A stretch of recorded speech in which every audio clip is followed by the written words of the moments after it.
ആകാശച്ചെരിവിലൂടെ മരച്ചില്ലകൾക്കിടയിലൂടെ ഒളിഞ്ഞു നോക്കുന്ന സൂര്യൻ്റെ ആഗമനത്തോടെ സെയിൻ വേൾഡിൻ്റെ പുതിയ വീഡിയോയിലേക്ക് പ്രിയമുള്ളവർക്ക് എല്ലാവർക്കും സ്വാഗതം. പുലർച്ചെ നമ്മുടെയൊക്കെ വീടുകളിൽ കുട്ടികളുടെ ഭയങ്കര ബഹളമായിരിക്കും. അതുപോലെ തന്നെയാണ് പുറത്തും. പക്ഷികളെ കൂട്ടത്തോടെ ഭക്ഷണം തേടിയുള്ള യാത്ര, അവരുടെ സൗണ്ട്, ഇതൊക്കെ കേൾക്കണം എന്നുണ്ടെങ്കിൽ നമ്മൾ രാവിലെ പുറത്തിറങ്ങി ഒന്ന് ആകാശത്തേക്കൊക്കെ നോക്കി പ്രകൃതിയെ ഒന്ന് കണ്ട് ആസ്വദിക്കണം. ഇന്ന് രാവിലെ എന്നത്തെയും പോലെ തന്നെ അല്പം തിരക്കുള്ള ദിവസമാണ് കേട്ടോ. നമ്മൾ ഷോപ്പിലേക്ക് പോകാനുള്ളത് കൊണ്ട് തന്നെ രാവിലെ എണീറ്റ് വേഗം ചെടികളുടെയൊക്കെ ഇടയിലൊക്കെ ഒന്ന് പരതി ഫുഡൊക്കെ റെഡിയാക്കി, ഇങ്ങനെയൊക്കെയാണ് ഡെയിലി. സെയിന് സ്കൂളിൽ കൊണ്ടുപോകാൻ വേണ്ടിയിട്ട് സ്പിഗറ്റിയാണ് നമ്മൾ ഉണ്ടാക്കുന്നത്. ചെറിയൊരു ലഞ്ചൊക്കെ അവന് കൊടുത്തു വിടണം. അതിനിടയിൽ നമുക്ക് വാഷ് ചെയ്യാനുള്ളതും റൂം ക്ലീൻ ചെയ്യലും മറ്റുള്ള കാര്യങ്ങളൊക്കെ നടക്കണം. എന്തായാലും അലക്കാനുള്ളതൊക്കെ മെഷീനിലിട്ട ശേഷമാണ് ബാക്കി കിച്ചണിലെ ജോലിയൊക്കെ തീർക്കുന്നത്. ഏകദേശം സമയമായപ്പോഴേക്കും നമ്മൾ കിച്ചണിൻ്റെ ക്ലീനിങ്ങും ഫുഡൊക്കെ കൊണ്ടുപോകാനുള്ളത് റെഡിയാക്കിയിട്ടുണ്ട്. ഇതുപോലെ ബോക്സിലാക്കിയിട്ടാണ് നമ്മളിപ്പോൾ ഫുഡൊക്കെ കൊണ്ടുപോകാറുള്ളത്. മുമ്പ് സൗദിയിൽ നിന്ന് വന്ന സമയത്ത് കൊണ്ടുവന്നതാണ് ഈ ലഞ്ച് ബോക്സ്. അന്ന് ഒരു ഉപകാരം ഉണ്ടാവില്ല എന്ന് വിചാരിച്ചതായിരുന്നു. ഇപ്പോൾ അതെന്തായാലും നമുക്ക് ഉപകാരപ്പെട്ടു. 2 പേർക്കുള്ള ഫുഡ് വളരെ സുഖമായിട്ട് കൊണ്ടുപോകാൻ പറ്റിയ ഒരു ലഞ്ച് ബോക്സാണ്. സമയം 9 മണി ആകുമ്പോഴേക്ക് നമ്മുടെ ജോലിയൊക്കെ തീർത്തിട്ട് വേണം ഷോപ്പിലേക്ക് പോകാനായിട്ട്. എല്ലാ ഭാഗങ്ങളും ക്ലീനായി ഏകദേശം എല്ലാ ജോലിയും കഴിഞ്ഞ് പോകാനുള്ള തയ്യാറെടുപ്പിലാണ് കേട്ടോ. കഴിഞ്ഞ പ്രാവശ്യം കിച്ചണിൻ്റെ വീഡിയോ ചെയ്ത സമയത്ത് ഒരുപാട് ആളുകൾ കിച്ചണിൻ്റെ ടൂറ് ആവശ്യപ്പെട്ടിട്ടുണ്ട്. എന്തായാലും കിച്ചൺ ടൂറ് ഞാൻ വിശദമായിട്ട് ചെയ്യാം, എനിക്ക് അതിനുള്ളൊരു സമയം കിട്ടിയതിന് ശേഷം. വലിയൊരു ഭംഗിയുള്ള കിച്ചണൊന്നും അല്ല നമ്മുടെ കിച്ചണ്, സാധാരണ ഒരു കിച്ചണാണ്. അതിൽ കുറച്ച് കബോർഡുകൾ ചെയ്തു എന്ന് മാത്രമാണുള്ളത്. എന്തായാലും നമ്മൾ ഷോപ്പിൻ്റെ ചാവിയൊക്കെ എടുത്ത് പോകാൻ റെഡി ആവുകയാണ്. മുറ്റത്ത് ഇറങ്ങിയപ്പോഴാണ് കേട്ടോ നല്ല ഭംഗിയോടെ നമ്മുടെ റോസാപ്പൂ വിരിഞ്ഞ് നിൽക്കുന്നുണ്ട്. നല്ല തട്ടുകളായിട്ട് റെഡും പിങ്കും ഒക്കെ വിരിഞ്ഞ് നിൽക്കുന്നുണ്ട്. നല്ല സ്മെല്ലും ഉണ്ടായിരുന്നു. ചില റോസുകളൊന്നും സ്മെല്ല് വരാറില്ലല്ലോ. ഈ റോസിന് നല്ല സ്മെല്ലുണ്ടായിരുന്നു കേട്ടോ. നല്ല ഭംഗിയുണ്ട് ഇതിൻ്റെ ഫ്ലവർ കാണാൻ. എന്തായാലും ഈ ഒരു സുന്ദരിയെ കണ്ട് കൊതി തീരാൻ സമയമില്ല. എന്തായാലും യാത്രക്ക് റെഡിയായി, വണ്ടി പുറത്ത് റെഡിയായി കിടക്കുകയാണ്. എന്തായാലും നമ്മൾ സെയിൻ പ്ലാന്റ് വേൾഡിലേക്ക് പോവാണ്.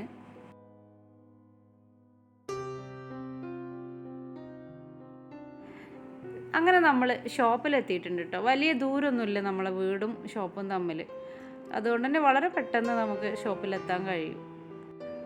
ഒരു ദിവസം ഷോപ്പിലെത്താതിരുന്നാൽ വലിയ സങ്കടം കേട്ടോ. നമ്മളെ മക്കളെ കാണാതിരിക്കുന്ന ഒരു ഫീലിംഗാണ്. അതും വീട്ടിലെ ചെടികളെ പോലെയല്ല. ഷോപ്പിലുള്ള ചെടികൾ നമ്മൾ ഏത് സമയത്തും എപ്പോഴും നല്ലവണ്ണം ശ്രദ്ധിച്ച് നോക്കിയില്ലെങ്കിൽ നമുക്ക് ഇവരൊക്കെ പണി തരും. എല്ലാ പ്ലാന്റിനെയും നമ്മൾ കറക്റ്റായിട്ട് അതിൻ്റെ മെയിൻ്റനൻസ് ചെയ്തുകൊണ്ടേയിരിക്കണം. മറ്റുള്ള ഷോപ്പുകളെ പോലെയല്ല ഇൻഡോർ പ്ലാന്റിൻ്റെ ഷോപ്പ്. അത്യാവശ്യം നല്ല രീതിയിൽ നമ്മൾ മെനക്കെട്ട് തന്നെ ഷോപ്പ് നോക്കിക്കൊണ്ട് നടക്കുക തന്നെ വേണം. ചെടികളുടെ നന അതിലേറെ ശ്രദ്ധിക്കേണ്ട ഒരു കാര്യമാണ്. കഴിഞ്ഞ വീഡിയോ ചെയ്ത സമയത്ത് ഒരുപാട് ആളുകൾ ചോദിച്ചിട്ടുണ്ടായിരുന്നു പോത്തോസിൻ്റെ വെറൈറ്റീസ് കാണിക്കാൻ വേണ്ടിയിട്ട്. ഇപ്പം നമ്മുടെ കയ്യിൽ എൻജോയ് പോത്തോസും നിയോൺ പോത്തോസും സാറ്റിൻ പോത്തോസും ഒക്കെ സെയിലിനുണ്ട്. ആവശ്യമുള്ളവർ സ്ക്രീനിൽ കാണുന്ന നമ്പറിൽ കോൺടാക്റ്റ് ചെയ്താൽ മതി. പിന്നെയുള്ളതൊക്കെ ആന്തൂറിയാണ് കേട്ടോ. ആന്തൂറിയം 4 കളറാണ് ഇപ്പോൾ നമ്മുടെ കയ്യിൽ അവൈലബിൾ ആയിട്ടുള്ളത്. ഷോപ്പിലെത്തിക്കഴിഞ്ഞാൽ പിന്നെ ഒരുപാട് സമയം നമുക്ക് ക്ലീനിങ്ങും അതുപോലെ വെള്ളം ഒഴിച്ചു കൊടുക്കലും ഒക്കെ ആയിട്ട് നല്ല തിരക്കായിരിക്കും. ഒട്ടുമിക്ക അഗ്ലോണിമ വെറൈറ്റീസും നമ്മുടെ കയ്യിലിപ്പോൾ അവൈലബിൾ ആണ്. പുതിയതായി നമ്മുടെ കയ്യിൽ ഇപ്പോൾ വന്നിട്ടുള്ളത് മുമ്പ് ഉണ്ടായിരുന്ന അഗ്ലോണിമ തന്നെയാണിത്. എന്നാലും ആ ഒരു പ്ലാന്റ് തീർന്നിട്ടുണ്ടായിരുന്നു. ആവശ്യമുള്ളവർ സ്ക്രീനിലെ നമ്പറിൽ കോൺടാക്റ്റ് ചെയ്യുക. ഈ ഒരു പ്ലാന്റ് ഇപ്പോൾ നമ്മുടെ കയ്യിൽ അവൈലബിൾ ആയിട്ടുണ്ട് കേട്ടോ. കഴിഞ്ഞ വീഡിയോ നമ്മൾ ചെയ്ത സമയത്ത് പോട്ടിംഗ് മിക്സിനെ കുറിച്ച് പറഞ്ഞിരുന്നു. ഒരുപാട് ആളുകളായിരുന്നു ഇൻഡോർ പ്ലാന്റ് നടാനുള്ള പോട്ടിംഗ് മിക്സ് ചോദിച്ചിട്ട് നമ്മളെടുത്ത് ഓർഡർ ചെയ്തത്. എന്തായാലും എല്ലാവരും കിട്ടി, ചെടികളൊക്കെ നട്ടിട്ടുണ്ട്. ഏകദേശം അതിൻ്റെ വളർച്ച വരുന്ന സമയത്ത് നിങ്ങൾക്ക് തന്നെ മനസ്സിലാവും അതിൻ്റെ ഒരു ഗുണം എത്രത്തോളം ഉണ്ടായിരുന്നു എന്നുള്ളത്. അഗ്ലോണിമ റെഡാണ് കേട്ടോ ഇത്. ആദ്യമൊക്കെ ടിഷ്യൂ കൾച്ചർ തൈകളൊക്കെ വന്നിട്ടുണ്ടായിരുന്നു. ഇപ്പോൾ നമ്മൾ സ്വന്തമായിട്ട് പ്രൊപ്പഗേറ്റ് ചെയ്ത ചെടികൾ നമ്മുടെ കയ്യിലുണ്ട്. നല്ല ഹെൽത്തി ആയ പ്ലാന്റുകളാണ്. ഇനി നമ്മുടെ സെയിലിനുള്ളത് ഈ ഒരു ടൈപ്പ് കലാത്തിയാണ്. ഇത് ഒരുപാട് ആളുകൾ ചോദിച്ചിട്ടുണ്ടായിരുന്നു. ഇത് പെട്ടെന്ന് തീർന്നു പോയ ചെടിയായിരുന്നു കേട്ടോ. ഇതും നമ്മുടെ ഓൺലൈൻ സെയിലിൽ ഇപ്പോൾ അവൈലബിൾ ആണ്. പിന്നീട് പുതിയതായി വന്ന പ്ലാന്റാണ് സാൻസവേരിയ. സാൻസവേരിയയിലൊരു 3 വെറൈറ്റീസ് ഇപ്പോൾ നമ്മുടെ സെയിലിൽ വന്നിട്ടുണ്ട്. നല്ല ഭംഗിയുള്ള പ്ലാന്റാണ്. നമുക്ക് ഇൻഡോർ ആയിട്ട് എന്ന് പറഞ്ഞാൽ ബെഡ്റൂമിലൊക്കെ സെറ്റ് ചെയ്യാൻ പറ്റിയ ഒരു പ്ലാന്റാണ് സാൻസവേരിയ. നല്ല വൈറ്റ് കളർ പോട്ടിൽ നമ്മൾ സാൻസവേരിയ നട്ട് ചുറ്റും ക്ലേ ബോളൊക്കെ ഇട്ട് കൊടുത്ത് നമ്മുടെ ബെഡ്റൂമിൽ ഭംഗിയോടെ നമുക്ക് സെറ്റ് ചെയ്തെടുക്കാൻ പറ്റിയ നല്ല ചെടിയാണ് സാൻസവേരിയ. മുമ്പ് പറമ്പുകളിലൊക്കെ കണ്ടുവന്നിരുന്ന ഒരു സാൻസവേരിയാണിത്. ഇതിപ്പോൾ നമ്മൾ ട്രെൻഡിങ് ആയി മാറിക്കൊണ്ടിരിക്കുന്ന പ്ലാന്റാണ്. ഇതും നമുക്ക് വീടിൻ്റെ അകത്തൊക്കെ സെറ്റ് ചെയ്യാൻ പറ്റിയ ഭംഗിയോടെ നമുക്ക് നല്ല പോട്ടുകളിലൊക്കെ സെറ്റ് ചെയ്ത് വെക്കാം. നീളം കൂടിയ ചെടി ആയതുകൊണ്ട് തന്നെ നമ്മൾ നീളം കൂടിയ പോട്ടുകൾ തിരഞ്ഞെടുക്കുക. സെറാമിക് പോട്ടിലാവുമ്പോൾ ഒന്നുകൂടെ ഭംഗി കൂടും. സാൻസവേരിയ ചെടിയുടെ ഒരു പ്രത്യേകത എന്താണെന്ന് വെച്ചാൽ കൂടുതൽ വെള്ളം ഒഴിച്ചു കൊടുക്കണ്ട, കെയറിങ് ഒന്നും ആവശ്യമില്ലാതെ തന്നെ വീടിനകത്ത് നല്ല ഭംഗിയോടെ നമുക്ക് സെറ്റ് ചെയ്തെടുക്കാം. ഒരുപാട് വെറൈറ്റികളുള്ള ഒരു ചെടിയാണ് സാൻസവേരിയ. ഇത് അതിൻ്റെ മറ്റൊരു വെറൈറ്റിയാണ് കേട്ടോ. ഇത് നല്ല ബുഷിയായിട്ടാണ് പോട്ടിലിരിക്കുക.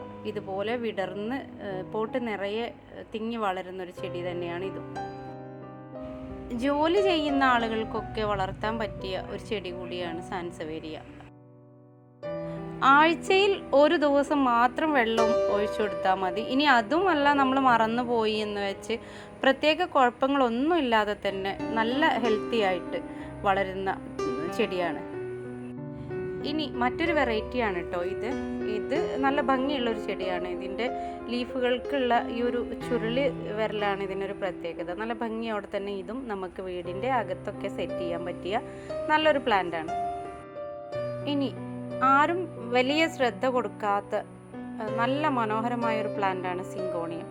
ഈ സിങ്കോണിയം പ്ലാന്റ് നമുക്ക് വീടിൻ്റെ അകത്തും അതുപോലെ തന്നെ പുറത്തും നല്ല രീതിയിൽ വളർത്തിയെടുക്കാൻ പറ്റിയ ചെടിയാണ്. സിങ്കോണിയത്തിൻ്റെ പല വെറൈറ്റീസ് ഉണ്ട്. സിങ്കോണിയത്തിൽ തന്നെ ഒരുപാട് വെറൈറ്റീസ് ഉണ്ട്. സിൽവർ, ബ്രൗണ്, പിങ്ക്, ഗ്രീന്, ഇങ്ങനെ ഒരുപാട് വെറൈറ്റി. പിങ്കിൽ തന്നെ ചെറിയ ലീഫും വലിയ ലീഫും ഉള്ളതുകൊണ്ട് വലിയ കെയറിങ് ഇല്ലാതെ തന്നെ നമ്മുടെ വീടിൻ്റെ അകങ്ങൾ ഭംഗിയാക്കാൻ പറ്റിയ പ്ലാന്റാണ് സിങ്കോണിയം. നമ്മൾ കമ്പ് കുത്തി കൊടുത്ത് അതിലേക്ക് പടർത്തി വിട്ട് വീടിൻ്റെ അകങ്ങളിൽ ഗ്രീനറി നിറക്കാൻ പറ്റിയ നല്ല പ്ലാന്റായിട്ടാണ് ഞാൻ സിങ്കോണിയത്തെ കാണുന്നത്. പക്ഷെ ഒട്ടുമിക്ക ആളുകളും ഇവരെ ശ്രദ്ധിക്കാതെ പോകുന്നുണ്ട്. പിന്നീട് നമ്മളെ കയ്യിൽ ഇപ്പോൾ സ്റ്റോക്ക് വന്നിട്ടുള്ളത് വയലറ്റ് ആന്തൂറിയാണ്. വയലറ്റ് ആന്തൂറിയം സ്റ്റോക്ക് കഴിഞ്ഞതായിരുന്നു. ഇപ്പോൾ നമുക്ക് ആ ഒരു പ്ലാന്റും സെയിലിനെത്തിയിട്ടുണ്ട് കേട്ടോ. ആന്തൂറിയം ചെടികൾ ഒരു പോട്ടിൽ 2 തൈകളായിട്ടാണ് ഇപ്പോൾ നമ്മൾ സെയിൽ ചെയ്യുന്നത്. അതും പോട്ടോട് കൂടിയാണ് നമ്മൾ സെയിൽ ചെയ്യുന്നത്. ആന്തൂറിയം ചെടികളിൽ ഫ്ലവർ വരുന്നില്ല എന്നുള്ള പരാതി കുറേ ആളുകൾ നമ്മോട് പറയാറുണ്ട്. നമ്മളെ കയ്യിൽ അതിനായിട്ടുള്ള ഒരു രാസവളം നമ്മുടെ കയ്യിലുണ്ട്. അത് നിങ്ങൾ വെള്ളത്തിൽ കലക്കിയിട്ട് സ്പ്രേ ചെയ്ത് കൊടുത്താൽ 15 ദിവസത്തിനുള്ളിൽ ആന്തൂറിയം ഫ്ലവർ ചെയ്യുന്നതുമാണ്. എന്തായാലും ഇങ്ങനെയൊക്കെയാണ് നമ്മളെ ഷോപ്പിൻ്റെയും ചെടികളുടെയും ഒക്കെ വിശേഷം. പിന്നീട് വിശേഷങ്ങൾ പറയാനുള്ളത്, നമ്മുടെ ബെഡ് സെറ്റ് കൊണ്ടുപോയി വീടുകളിൽ സെറ്റ് ചെയ്ത് വീടിരിക്കലിനൊക്കെ സെറ്റ് ചെയ്തിട്ട് നമുക്ക് അവർ ഫോട്ടോസൊക്കെ അയച്ചു തന്നിട്ടുണ്ട്. നല്ല ഭംഗിയോടെ സെറ്റ് ചെയ്ത ഫോട്ടോസൊക്കെ നമ്മൾ കാണുമ്പോൾ നമുക്ക് ഭയങ്കര സന്തോഷമാണ് കേട്ടോ. നമ്മൾ ഷോപ്പ് തുടങ്ങിയതിന് ശേഷം ഒരു 3 വീട് നമ്മൾ സെറ്റ് ചെയ്ത് കൊടുത്തു കേട്ടോ. ആ വീട്ടിലേക്ക് ഡൈനിങ് ഹാളിൽ സെറ്റ് ചെയ്യാനുള്ള പ്ലാന്റ്, അതുപോലെ നമ്മളെ ബെഡ്റൂമിൽ സെറ്റ് ചെയ്യാനുള്ള പ്ലാന്റ്, ഇതൊക്കെ നമ്മൾ റെഡിയാക്കി കൊടുത്തു. നല്ല സന്തോഷത്തോടു കൂടെ തന്നെ അവർ വീണ്ടും നമുക്ക് ഫോട്ടോസും കാര്യങ്ങളൊക്കെ ഷെയർ ചെയ്തിട്ടുണ്ടായിരുന്നു. ഇന്നത്തെ ഈ വീഡിയോ നിങ്ങൾക്ക് ഇഷ്ടമായിട്ടുണ്ടെങ്കിൽ ലൈക്ക് ചെയ്യുക, അതുപോലെ ഒന്ന് ഷെയർ ചെയ്യുക, ഒന്ന് സപ്പോർട്ട് ചെയ്യുക. ഇനി സബ്സ്ക്രൈബ് ചെയ്യാതെ കാണുന്നവരുണ്ടെങ്കിൽ ദയവായിട്ട് സബ്സ്ക്രൈബ് ചെയ്ത് സപ്പോർട്ട് ചെയ്യാൻ ശ്രമിക്കുക. ഇനിയും ഒരുപാട് ഉപകാരപ്രദമായ വീഡിയോസുമായി വരാൻ നിങ്ങളുടെ എല്ലാവരുടെയും സപ്പോർട്ട് സഹകരണവും കൂടെ ഉണ്ടാവുമെന്നുള്ള പ്രതീക്ഷയോടെ എല്ലാവർക്കും നന്ദി, നമസ്കാരം.